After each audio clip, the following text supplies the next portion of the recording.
A historic day in court as former President Donald Trump answers to federal charges he's facing. Political persecution like something straight out of a fascist or a communist nation. We'll show you what happens next. Our storms continue here across the state. What we'll see tomorrow, and an even better chance for more rain on the way. You look at the river and it doesn't look like it's moving that quick, but the undertow and the undercurrent's pretty swift. A rescue that went as best as it possibly could after a group of campers capsized in the Jordan River. Our personal information is being collected and used by state agencies every day, why Utah auditors want legislators to pass laws on data privacy. A pride display pulled from the children's section of a Utah library last year is now creating a new issue this year. It's really difficult when a government official kind of steps in with a political agenda. Is the city of Orem censoring free speech, or is it all just a misunderstanding? Live from Utah's news leader, Fox 13 News at 9 starts right now. Hi, everyone. Thank you for joining us tonight. I'm Kelly Chapman. Former President Donald Trump is now back in New Jersey, indicted in a federal case for mishandling classified documents and obstructing the investigation. Scripps News national correspondent Haley Bull is on the ground in Bedminster, New Jersey, with more, where Mr. Trump made his first public remarks following today's arraignment. It was a significant moment in Bedminster, New Jersey, where former President Donald Trump spoke for about a half hour following his arraignment on Tuesday. Trump called it, quote, political persecution, and seemed to share a glimpse into his views of the documents. But in navigating his court case and his candidate role, ended remarks sharing his campaign slogan as he now faces dozens of federal charges. A historic moment in Miami on Tuesday as former President Donald Trump pleads not guilty to 37 federal charges. Those charges alleging he jeopardized national security by holding on to top secret documents at his Florida estate. After leaving the federal courthouse, Trump's motorcade made a stop on the way to the airport at a local Cuban restaurant where he celebrated his 77th birthday a day early. We have a country that's corrupt. We have a country that's got no borders. We have a country that's got nothing but problems. We're a nation in decline. Before hopping on his plane to his golf club in Bedminster, New Jersey, where he typically spends the summer, and making his first public remarks after his arraignment. I had every right to have these documents. In front of hundreds of supporters, Trump seemed to lay out a potential legal argument, framing the indictment as a political persecution, doubling down on his view of a double standard. Hillary Clinton broke the law, and she didn't get indicted. Joe Biden broke the law, and in many other ways we're finding out, and so far has not gotten indicted. I did everything right, and they indicted me. Earlier in the day, Trump appeared with his valet, Walt Nauta, before Magistrate Judge Jonathan Goodman.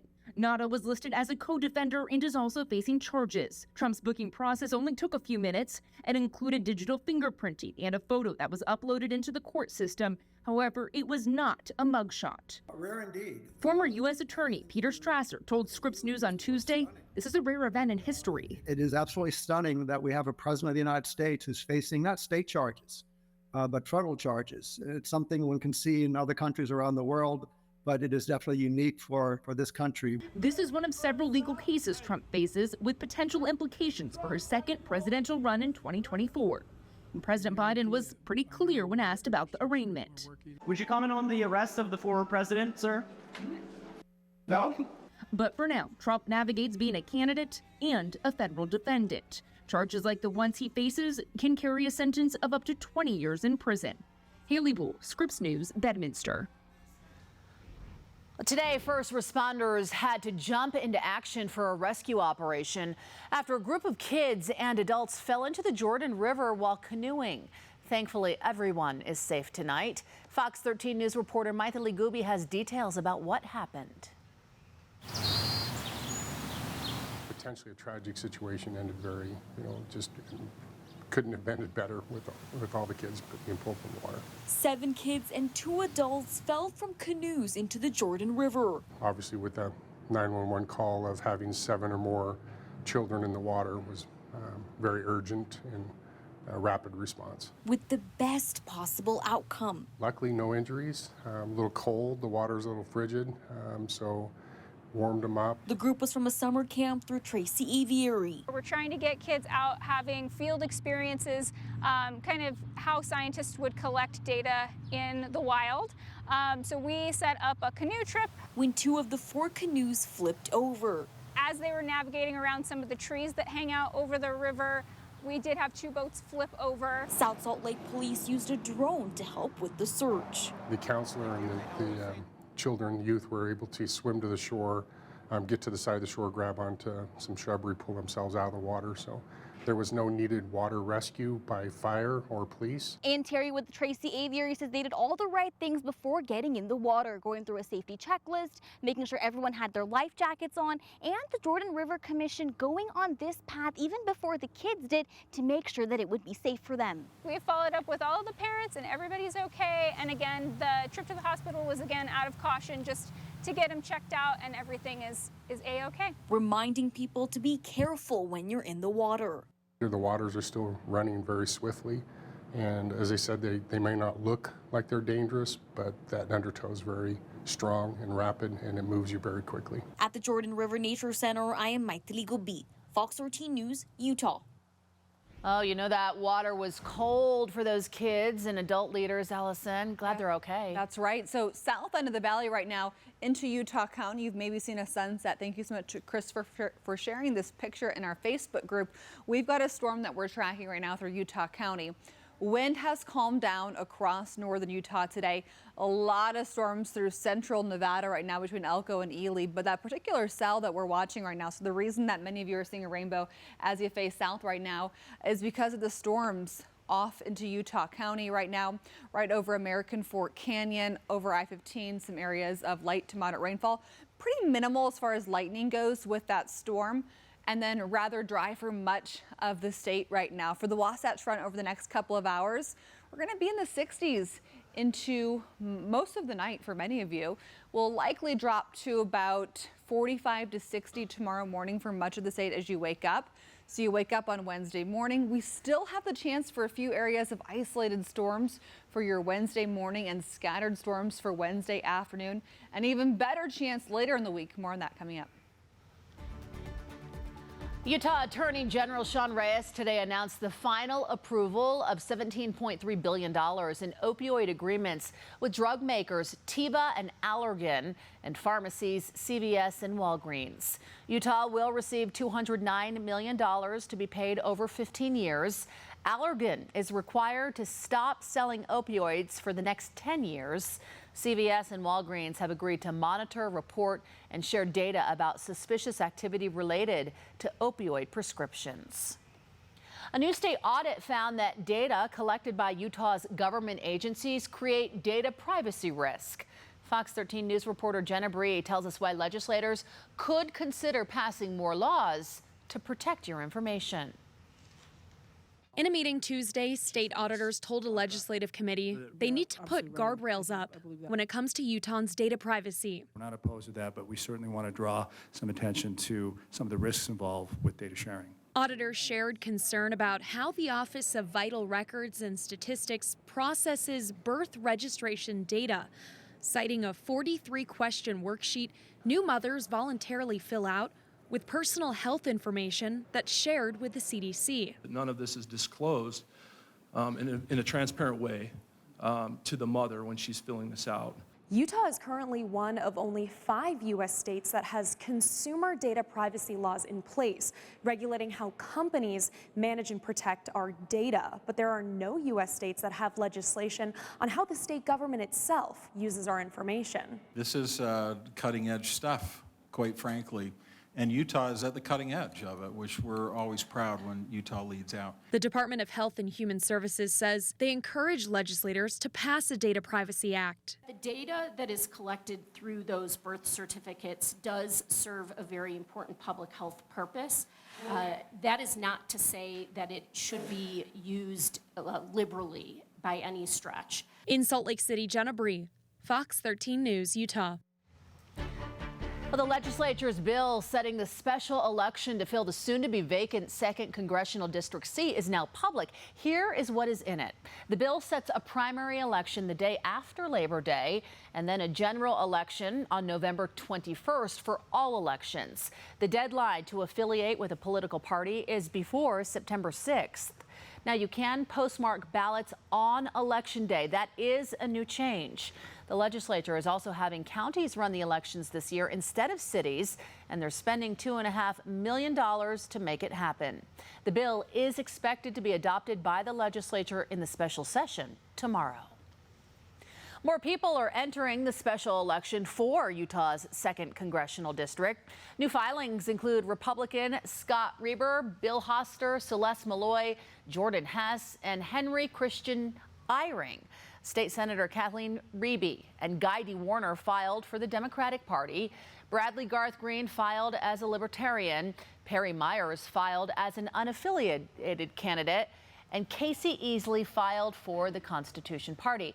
They join a growing list of candidates seeking their party's respective nominations, which include former State Representative Becky Edwards, former House Speaker Greg Hughes, GOP National Committeeman Bruce Hoff, and January Walker representing the United Utah Party. A big water year, and the farmers are loving it. I'm Amy Nay, out in the fields here in Gunnison, and I'll have more on what they're doing with all the water coming up. The risk of flooding from a record snowfall and the spring runoff seems to be behind us. My best guess would be, in the area of 350,000 to 500,000 sandbags that were placed. How Salt Lake County is coordinating to make sure sandbags can be safely disposed of. And incredible video of a 12-year-old girl being rescued from a car submerged in a Tooele County reservoir. The BYU men's track and field team is the team of the year, and Kenneth Ricks played a big part. We'll hear from the steeplechase national champion.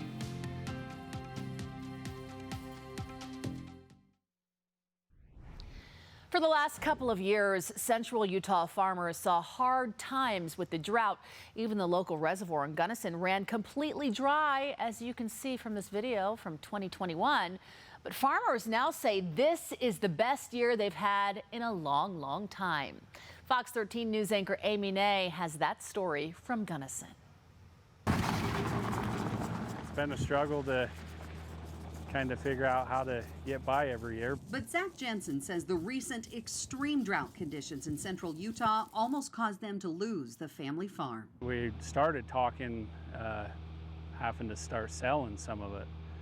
And I'm the 8th generation here on this farm, and so the reality of maybe losing it was really scary. You didn't want to fell your heritage. Since the 1880s, Zach's ancestors have farmed these same fields, some 4,000 acres in Sanpete and Sevier counties. Every acre that we own or lease or rent all has something in it.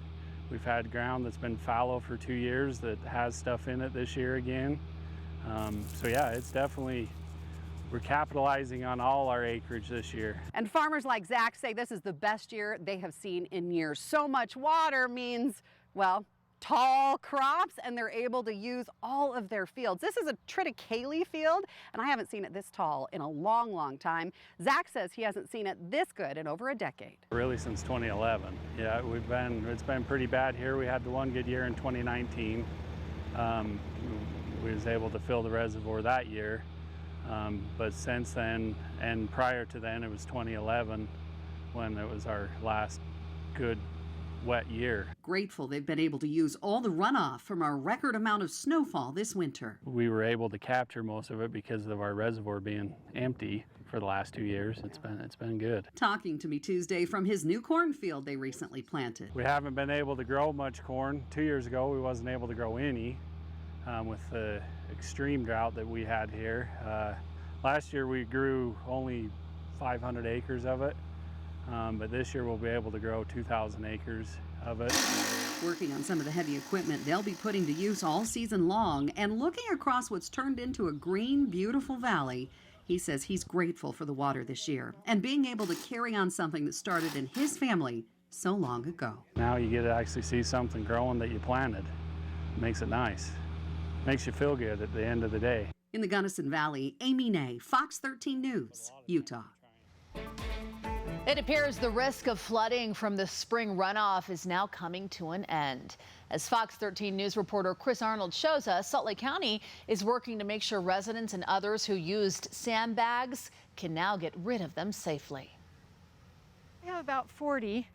They add up really quickly. Sandbags lining the sidewalk Just right along here. outside of Ashley Jensen's Draper home So 2 months. and others along Willow Springs Lane has been a common sight. We had the issues in earlier in the year, in January and February, with lots of flooding along this creek. Despite the record snowfall in the spring runoff, Jensen says her home was in the clear from any flooding. So relieved, so happy. Best case scenario, right? And any effort that was put into this, well worth it for the peace of mind. It seems to me like we're going to be okay this year. Cade Monker, the flood control director for Salt Lake County, says an abundance of sandbags were used this year. My best guess would be, in the area of 350,000 to 500,000 sandbags that were placed. Now, Monker says the county's working to help residents dispose of those sandbags safely. He says they will be opening up 8 staging locations across 7 cities in Salt Lake County where residents will be able to drop off their sandbags. We don't want you to overfill like your residential trash can. We don't want it put back in the creeks, right? So, most of the garbage trucks really cannot pick up a garbage can that's filled with 50, 60 sandbags. So that's where we're trying to avoid. While residents like Jensen have enjoyed the peace of mind these sandbags have provided, she says she'll be making sure to dispose of them safely when the time comes. We're just exacerbate the problem if we go and dump them all into the streams that have just been cleared up, and the creeks, and plug them up again. So yeah, it's important to dispose of them correctly. Several of those staging locations, including here behind me at Corner Canyon High School in Draper, will open up this Friday. In Draper, Chris Arnold, Fox 13 News, Utah. Good news, the worst of it perhaps over, Allison? Yes, that's a good problem to have. And thank you to all of our community members. I went to one of those events where people were sandbagging in my neighborhood also. And, I thought that we did a really good job coming together, getting ready for that potential. And we're so grateful that things have really worked out in our favor the last couple of weeks, last month or so. 72 degrees here in Salt Lake right now, 70 for Ogden. 68 degrees currently in Provo. Come tomorrow, we still have the chance for some thunderstorms that could produce some areas of heavy rainfall. This does include all of the Wasatch Front, Logan, Salt Lake, all the way down into Nephi, Beaver, basically about north of Cedar City and Moab. For Salt Lake this month, I know it seems like it's just been storm after storm after storm, but they've been so scattered in nature that we get a lot of rain in one area for a short amount of time. Some areas get nothing. They can see the storms off in the distance. So it really has just been the luck of the draw as far as who's been getting that rainfall. For our official records keeping here in Salt Lake City, our weather station is at the Salt Lake City International Airport. So maybe you've been getting a lot of storms at your house in South Jordan or Riverton or Sugar House. But for the Salt Lake Airport, we've had a little more than a quarter inch, about a third of an inch here in Salt Lake this month. A normal month to date would be a little more than half of an inch. So we are below average for the month. And since our water year has started, though, we are above normal by about 2 inches. So we love to see that. Temperatures right now comfortable still, 72 in Salt Lake. Great patio weather. We've had some beautiful rainbows in the south end of the valley tonight with some storms that have been moving through northern Utah County. 63 in Draper right now, 68 degrees in Tooele, 70 for Ogden, and across the entire state right now, many of us about 55 to 70 degrees. We'll cool down another about 10 degrees into our overnight hours. Here's that storm that I was just mentioning in northern Utah County, right over American Fork Canyon right now. So from about Provo Canyon up towards, let's call it Little Cottonwood Canyon, some areas of rain. A little bit of lightning with this. In central Utah, pretty dry. Things have really started to clear nicely. And we head into our overnight hours, still the chance for some isolated thunderstorm activity or some isolated rain. That's a possibility for much of the state overnight, but just very isolated in nature. That means many of you will not see any rain, but if you start hearing some rumbles of thunder overnight, I wouldn't be too surprised. Storm threat for tomorrow, chance for thunderstorms across the entire state, in fact, across a lot of the region. Overnight temperatures Wednesday, 6 a.m., let's call it 55 to 65 for much of the state, with temperatures tomorrow rising into the 70s again. So we've got scattered storm chances tomorrow and we're going to keep that chance even early in the morning. I would grab the rain jacket if you're going to be heading out for a walk with the dog. We're going to have our temperatures for St. George into the 90s tomorrow. And for St. George, 92 for tomorrow. By Father's Day weekend, warm and windy. Sunday, 96 and windy into Monday. For the Salt Lake Valley, 78 tomorrow, 72 on Thursday. A little bit cooler there with better chances for storms. Into the 80s for Father's Day weekend. More on the chance for storms on Sunday coming up. We'll be right back.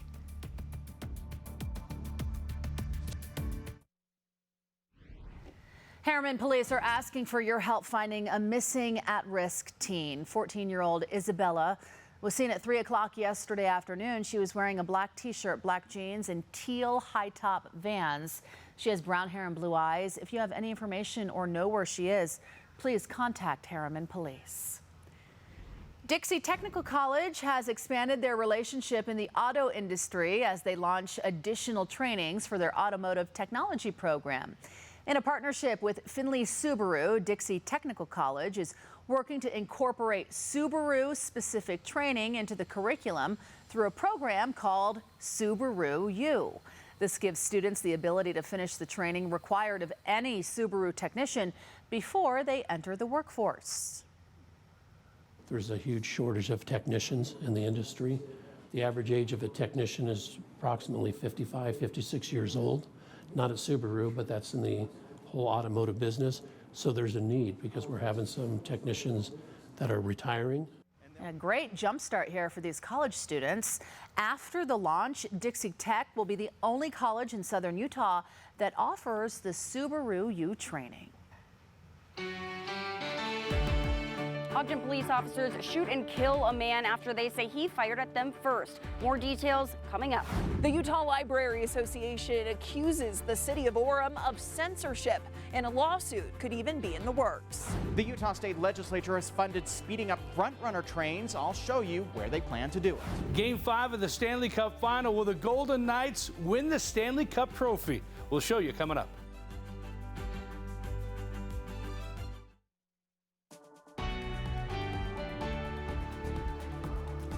Ogden police shot and killed a man after they say he opened fire at them. Fox 13 News reporter Lucy Nelson went to the neighborhood where it happened and gives us the accounts of a community shaken up by what unfolded at their doorstep. I was just asleep and I heard the girls screaming. 85-year-old Joan Nelson woke up to an unexpected scene in her quiet Ogden neighborhood. I got up to see what they were screaming about, and that's what it was and they were out here with a group of police standing out in the front of the house. An Ogden police officer telling her to go back inside. It was pretty scary. But he said to go in and lock the doors. 3 houses down the street, her neighbor Susan also in disbelief of what she saw just in front of her home. And my husband got up, he says, no, I think I heard shots and some yelling. And so we both got up and you could see the lights and all that stuff. It was very crazy. It was concerning because they went like in the backyards and stuff, and so it was just creepy. Deputy Chief Jake Suby says at around 1:30 Tuesday morning, officers responded to a call about a man with a gun near the 100 block of 25th Street. As officers were en route, the suspect fled the scene in a vehicle which would later be determined to have been stolen. He says after the suspect again fled an attempted traffic stop, they found him a few minutes later near the area of 708th Street, where Suby says he fired his gun at officers. An officer then returned fire, shooting and killing the individual. We are extremely relieved that none of the officers were injured during this dangerous encounter. In Ogden, Lucy Nelson, Fox 13 News, Utah. This is the second officer-involved shooting in the past week in Ogden. A total of 9 officers are now placed on routine administrative leave while the incidents are under investigation. A man wanted in Michigan may be here in Utah. The Department of Public Safety is asking you to be on the lookout for this man. There's his picture on your screen. His name is Chadwick Shane Mobley.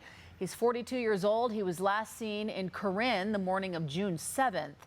He's been named a person of interest in a homicide investigation that started back in 2011. Officials say he is known to be armed. He drives a white 2013 Chevy Silverado with tinted windows and a Utah Navy veteran license plate 10EA0. If you see him or know where he might be, you're asked to call 911. One person is dead after a crash on Highway 6 near Helper. It happened this morning around 6:30 when a passenger vehicle headed east crossed over into the westbound lane, crashing into a semi-truck. The driver of the passenger car was pronounced dead at the scene, while the driver of the semi-truck suffered minor injuries. The highway was closed for hours in both directions as Utah Highway Patrol conducted their investigation. Tooele police have released body and dash cam footage of the June 3rd rescue of the 12-year-old girl trapped in a car submerged in Settlement Canyon Reservoir.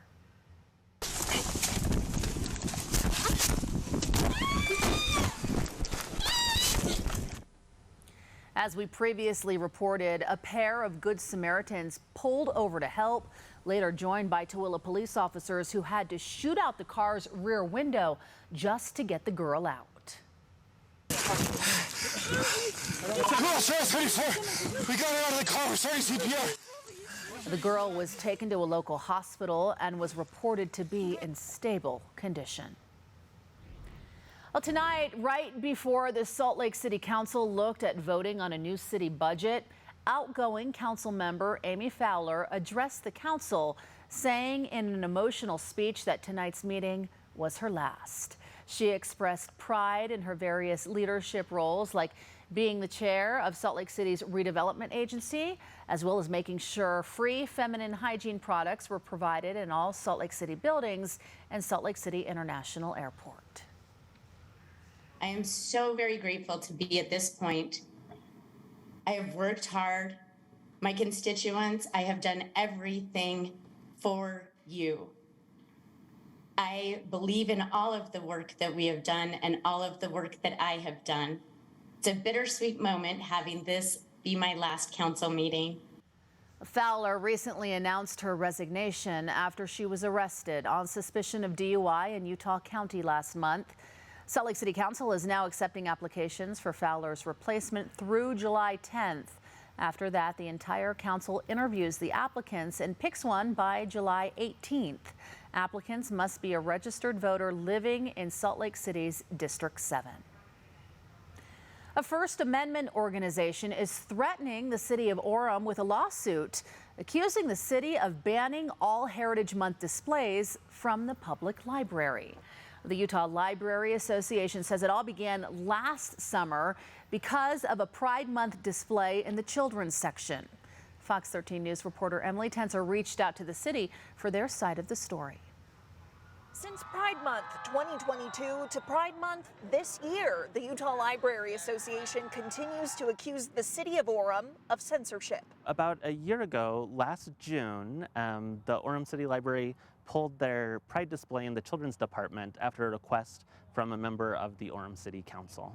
Association President Patrick Herschel claims that since then, other tables celebrating different diversities and cultures have also not been on display. It's taking away an opportunity for people and for children to see themselves in the library when they walk into that building. It's reached the point that the national organization FIRE, the Foundation for Individual Rights and Expression, is getting involved and threatening the city with a lawsuit. I mean, these librarians are people that they're living in these communities. They're there every day doing that work, seeing those people. And so it's really difficult when a government official kind of steps in with a political agenda. The city of Orem released a statement saying in part the city disagrees with FIRE's claims they're violating the First Amendment. The spokesperson went on to say, we once again invite the Utah Library Association to engage with us directly to gain a more accurate understanding. City Council member Debbie Lorette also sent Fox 13 News a statement saying the council never directed limiting any groups through displays. Quote, it is an unfortunate misunderstanding. From our perspective, it hasn't felt like a misunderstanding, but if it is, I'd be happy to engage in more dialogue and see if we can work through this. In Orem, Emily Tenser, Fox 13 News, Utah.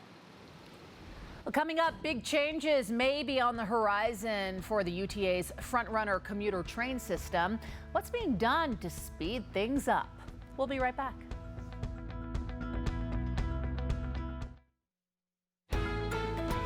Welcome back, everyone. Plans now moving forward to speed up front-runner trains all along the Wasatch Front. Fox 13 News political reporter Ben Winslow explains how it will work. As Utah grows in population, that increases the amount of traffic congestion there is on the roads. To deal with it, Utah's legislature has proposed speeding up front-runner trains, public transit. Now, today, Utah's Department of Transportation briefed lawmakers on plans. As you know, UDOT is building the train lines that UTA will put its trains on under a new law passed by the legislature. Now, the goal is to get trains to run every 15 minutes at peak commute times from Ogden to Provo and every 30 minutes on non-peak times. Here's where the trains will be sped up between Clearfield and Roy, Centerville and Woods Cross, Salt Lake City, South Salt Lake, Murray, near Draper, Lehigh, and American Fork. Now, the project will cost about $1 billion, and it's a mix of state and federal money. There's 9 double track segments that will be added with this project. It'll get the system to about 50% of the system being double tracked. And then to go along with that, to make the system function in that way, there'd be 10 additional trains as part of the project. Now, environmental and engineering studies are still being conducted. Those are expected to be completed by the end of this year. Once that is complete, construction expected to start in 2026 and finish in 2029. On the Hill, Ben Winslow, Fox 13 News, Utah. If you're getting a lot of restaurant options in your food delivery app that you've never seen in person, it may not be as it seems. Fox 13 investigates virtual restaurants. Next. Coming up in sports, we'll hear from the steeplechase national champion from BYU, Kenneth Rooks. And tonight, Game 5 of the Stanley Cup Final. Could the Vegas Golden Knights win the Stanley Cup on their home ice? The highlights are on the way.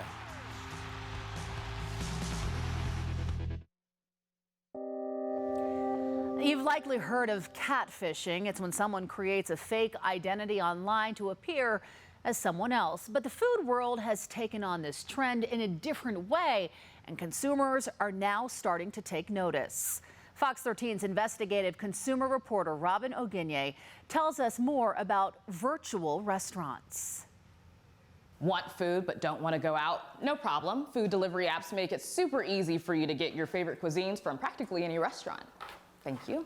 But how do you know that the food you're ordering is actually from the restaurant you order it from? Thanks to this viral Twitter thread, many of you are commiserating over what can be dubbed as a fast food fallacy, some calling certain food delivery app eateries fake. This customer thought she was ordering pho from a Vietnamese restaurant. A quick Google search told her she was ordering from a Cajun seafood spot. Or this befuddled buyer who ordered from Chase Elliott chicken tenders, only to find Hooters at her door. And there are many other stories like it. So what gives? This article from the New York Post highlights a New York bodega that goes by 26 different names across many food delivery apps. I talked to the Consumer Federation of America's Director of Food Policy about this pandemic-era practice that's continued well beyond 2020.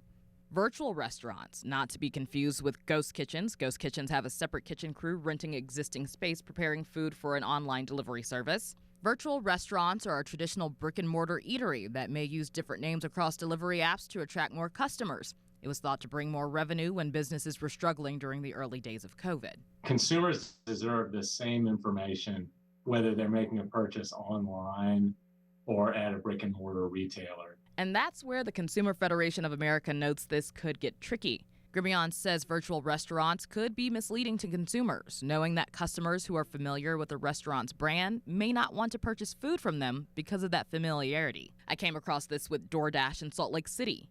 Look, here's Burger Den and The Meltdown. I'd never heard of either. Google them, you see they share the same addresses, along with Denny's. I'm a fan of a Grand Slam any day, but what if you're not? How do you track issues with your food if you don't know where your food came from? When you have the customer reviews available and clearly linked to one establishment, customers get a better idea of when a locale is selling low quality or even unsafe food. So there's an element of accountability that's lost when the same restaurant is putting itself out there under 20 different names. I reached out to 3 food delivery services to see what customers should know before ordering. DoorDash, Uber Eats, and Grubhub.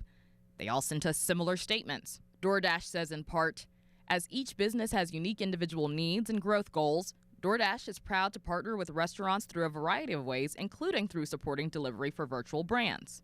Uber Eats says in part, we know delivery-only concepts are an exciting way for operators to invest in the growth of their businesses, and we've led the industry in creating quality standards for virtual restaurants. And Grubhub says in part, these concepts are just one way we help small businesses generate new revenue streams, reach more customers, and get increased exposure on Grubhub without adding any overhead cost. For diners, they get to try new cuisines while supporting restaurateurs in their communities. Currently, virtual restaurants are permissible, so if you're worried about where your food might be coming from, give Google a quick search. Buying food online, we should have access to health inspection ratings, like we do when in most cities when we visit a restaurant in person. And we should, and needless to say, we should have an accurate idea of where we're purchasing from. Robin O'Guinier, Fox 13 News, Utah.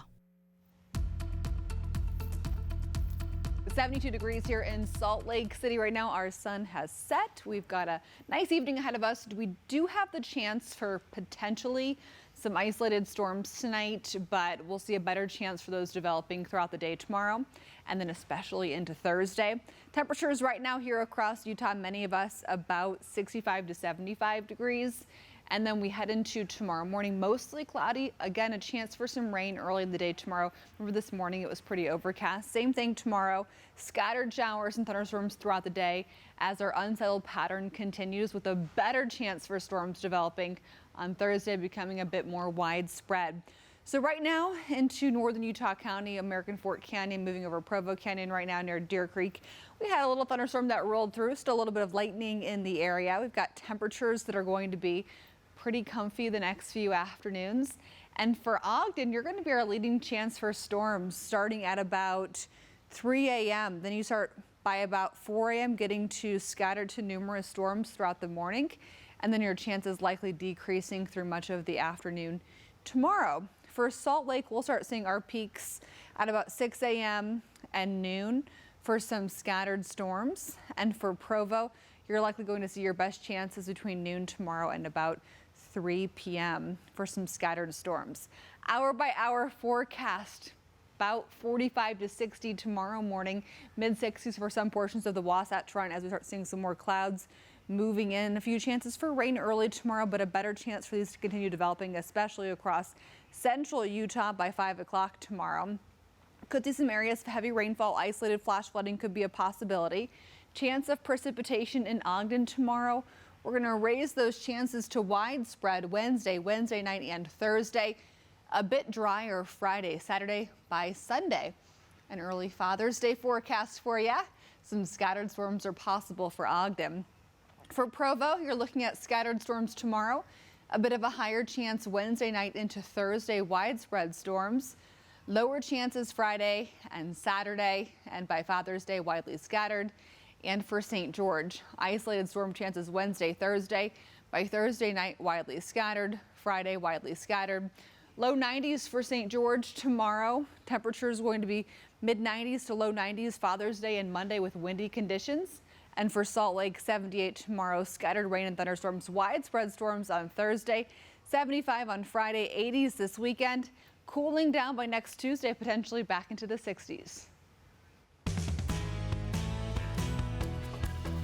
The Vegas Golden Knights just came up short of winning the Stanley Cup as an expansion team in 2018. 5 years later, the Knights had a chance to win the Stanley Cup tonight on their home ice. The Golden Knights went into the Game 5 with a 3-1 lead over the Florida Panthers. And they came out firing. Mark Stone shoots and scores. 1-0 Vegas in the first period. The Golden Knights pulled away in the second period. Alec Martinez scores. That put the Golden Knights up 3-1, and they would score 3 more goals in the second period. Brett Howden to Stone, one-timer for another goal. Stone had a hat trick. The Golden Knights won it 9-3 to win the series 4-1. So on their 6th NFL season in the NHL, the Golden Knights are Stanley Cup champions. The BYU men's track and field team has been named the NCAA Men's Program of the Year, and Kenneth Brooks played a big role. Fox 13's Andrew Urban has more on the steeplechase national champion. BYU's Kenneth Rooks has been crowned the NCAA national champion in steeplechase, upsetting one of the top runners in the country. And this all comes just a month after Rooks broke BYU's school record in steeplechase. And when I spoke with him, he told me that he credits his teammates, his coaches, and a mindset of staying present for his success. It's an impressive run by the BYU junior. How I describe that feeling is just excitement that I did it. I think going into this race, I was really nervous because I was running with a lot of really good competitors. Duncan himself has run a faster time than me, but I took confidence that I would be able to respond well. Rooks really being aggressive. You're the 4th individual steeplechase winner in BYU history. What does that mean to you with this university? It's an honor to be part of that group. It's really cool to be a part of such a great team with great people, and we can elevate together. What does the future hold? Take me through your goals now that you're this national champion. Yeah, well, I'm trying to stay in the present. That's what's helped me be successful. But in 3.5 weeks, I'm going to be running at USA Championships, so that's my next focus. If everything goes well there, I could be running at World Championships in August. I mean, I've thought about, the Olympics. It would be a really awesome opportunity to compete at the trials. That's next year, and so I'm going to just stay focused on where I'm at right now and moving forward with what I'm doing. With the Cougars, Andrea Urban, Fox 13 Sports. It'd be great to see him one day run for the Olympics. For the Olympics, Cool, Team USA, Team taking Utah. it one day at a time. That's just It's the only way to do it. good thing In for Rose so to do. many different things, Yeah. right? One day at a time. We'll be right back. Finally tonight, one home in Salt Lake City is getting a fresh coat of paint for Zions Bank 31st annual Paint-a-thon. As part of the annual event, Zions Bank employees, family, and friends volunteer to give 97-year-old Ingrid Juris a helping hand by painting the home that she's owned for 50 years now. And so this home, the owner is 97, and she has been in this home since 1970, and the home has never been painted since she's moved in. So think how exciting this is for her to see her beloved home be repainted, and it will improve the community. It will allow her to stay in the home longer. Oh, it looks good, doesn't it? Yes, The project it does. has painted nearly 1,300 homes over the past 30 years, with the age of the average homeowner being 76 years old. Oh, that's such a great idea and very deserving, obviously. Yeah, long time needed a paint job. I guess so. Looking all bright and shiny now. Thanks for watching, everyone. Quick Cast is next.